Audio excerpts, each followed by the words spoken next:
Hi there. Welcome to Craft with Kathie. I know it's been a while. I'm finally feeling better. It's actually been crazy, but I wanted to do a little quick project today and basically show you how, if you don't have the time to craft or be creative, or you think it takes too much time and you don't have the space for it or the creativity, I want to show you something simple and easy to do that takes very limited supplies. And basically, if you could butter toast, you can do it. Now, today's project is going to be customizing a t-shirt.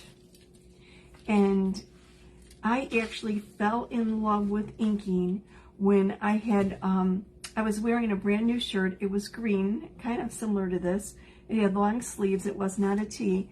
And I was cooking. And I had just, I don't know if I was making bacon or whatever, but I got splashed by some oil or grease. And right on my shirt. Doesn't it figure right? I was so bummed out. And I either used Shout or Lust Oil. My mom was always a big Lust Oil fan. I'm more of Shout. But whatever, I washed it, did not dry it, but realized I had a spot, an oil spot on it, or maybe a couple oil spots on it.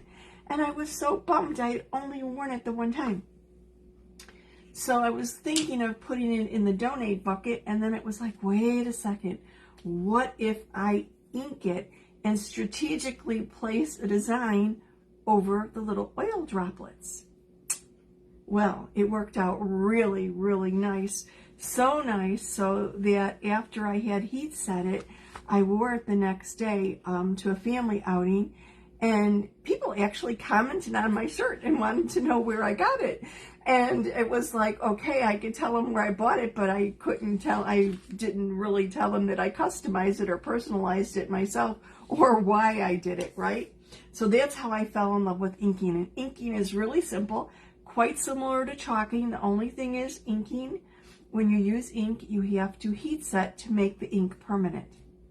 So that's what we're going to do, and I'm going to use this transfer called God is Good, and I'm going to use the portion that says let go and let God. Now, when I ink, I like using a little mat between the layers of my fabric, especially if I'm doing a shirt. If I was doing like a table or runner or something, I probably wouldn't need it. But I want to use this mat to protect my shirt from the ink seeping through to the back side. So let me show you how to insert the ink mat, and we'll get rolling with this. Our ink mat is adhesive. It's very flexible. This is actually half of a mat. Our longer mat, I just cut in half, and it's perfect for t-shirts or for our 8.5 by 11 inch transfers. Now this is a larger transfer, but I'm going to use it anyway because it'll fit perfectly in here. So all I'm going to do is put the mat between the layers.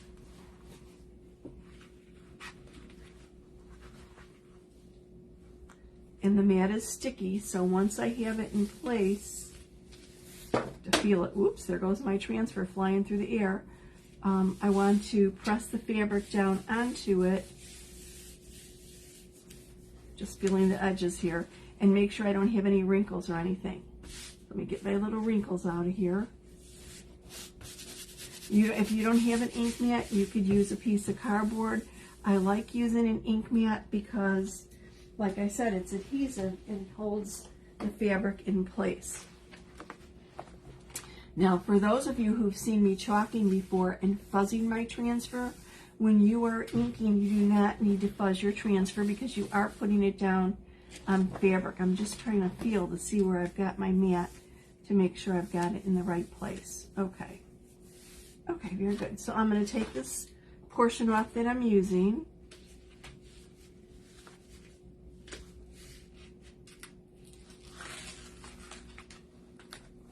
And show you just how quick and simple this could be.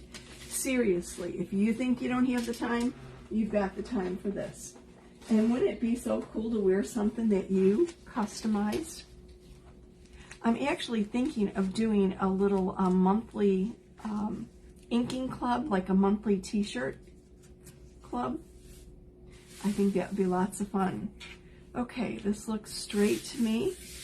Pretty much all I need to do is smooth it down, make sure I don't have any air bubbles there. I'm going to move my shirt up a little bit so I'm a little bit more on camera. I'm going to use my bright white paste, bright white ink, sorry. And the one thing you always want to make sure when you're using the ink is to have clean fingers, because you don't want to accidentally get ink smudged on your fingers, and then when you move up your transfer or you lift up your shirt like I just did, you would actually get ink in an area you don't want to. So I've got some baby wipes right here for my fingers in case I get ink on them to clean them off. So let's get started. Ink is a little bit more forgiving than paste in that you don't have to work really quickly with it because it does take a while to dry. Whereas paste, if you're doing something really involved, the paste could dry before you're done, and that's when you want to use the paste and peel technique. I have a feeling I probably put a little bit too much ink down here, but we'll see. Okay, make sure my fingers are clean. Keep making sure to do a finger check just to be sure. And I'm using a small squeegee. I usually use the mini, and all I'm doing is going across my transfer. Now our transfers are like stencils on steroids. They're kind of magical. They're adhesive backed. They have a silk screen section, which is where the ink is going through the silk screen onto the fabric beneath it, and it will actually bond with that fabric. So I'm just going over it gently. You don't really have to put a lot of pressure or anything, but sometimes I go over it a couple times just to make sure that it gets into the fibers of the fabric.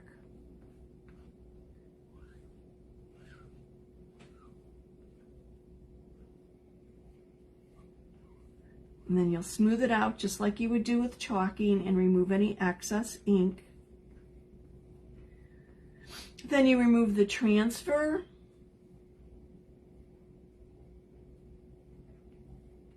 Let it dry. Once it's dry, remove your ink mat that you have inside of it or your piece of cardboard. And then you heat set it with either an iron or a heat press. You could use either one. It's really simple. I use a heat press just because it's quicker for me. With an iron, you put a piece of parchment paper over your design. You put the iron on the appropriate temperature for the fabric, and you keep moving the iron around over your design for 4 minutes. Then you turn your shirt or whatever inside out, apply the parchment paper, and then iron the back side for 4 minutes. I just needed a little bit more there. A heat press, pretty similar. You set it to the appropriate temperature for the fabric, and then you use parchment paper, and you heat press it for 30 seconds, 30 or 35 seconds. You can look up the directions. It's going to depend upon your brand of heat press. Turn it inside out and repeat the process on the back side. Now I'm just going over, making sure I've got all my little dots and little splatters here. This would actually be a perfect shirt for if you did get something splattered on yourself. Making sure I've got everything covered up. I'm going to put my squeegee down and check on my fingers. It looks like I'm okay. So it's peel and reveal time. I'll lift up my transfer slowly. So if I missed a little area where it looks like I missed just the edge of this L, I'm going to put it back down and go right back over it. It's a little distressed, so it might be that I didn't miss it. It's just the design, but it looked like I might have missed the edge. Finger check. Lift it up slowly, so if you did miss anything, you could fix it. There we go. How quick, simple, and easy was that? All we needed was our ink mat or a piece of cardboard, some ink, a squeegee, and a transfer with the design that we wanted to apply. That's it. Now I will let this sit probably overnight. If I was in a hurry and I wanted to heat press it right away, I could just use either a hair dryer or our drying tool and just keep going over it until it's dry or not tacky. If it's tacky, let it set. The drying time will vary depending upon where you live and what the humidity is and what the temperature is, etc. So I just let it set overnight, and then I'll heat press it in the morning. Thanks for joining me. I surely do appreciate it. Hi, Deb. T-shirt that says let go and let God. Simple, quick, and easy project today. So I'll let this dry overnight and then heat press it tomorrow. Thanks for joining me. See you soon.